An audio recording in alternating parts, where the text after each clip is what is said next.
গরিবের tiffin versus বড় লোকের টিফিন। সবাই তো টিফিন খেতে শুরু করে দিয়েছে।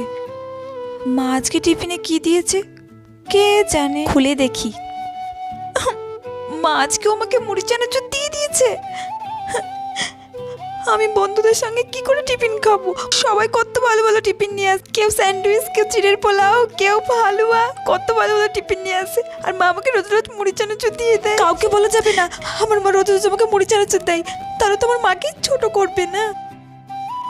এই প্রিয়া, হ্যাঁ বল, তুই টিফিনে আজকে কি এনেছিস? কি বলবো, আজকে মা টিফিনে চাউমিন দিয়েছে। ও চাউমিন, চল তাহলে আমরা সবাই মিলে একসঙ্গে টিফিন খাই। না রে, খাবো না। ও খাবি না? তোরা সবাই মিলে খা, আমি ঘরে গেলাম। আচ্ছা ঠিক আছে, তুই ঘরে গিয়ে বস। যাই, ঘরে যাই, আজকের টিফিনটা খাবো না আমি। লাইকের সাথে সাবস্ক্রাইব করে যেও।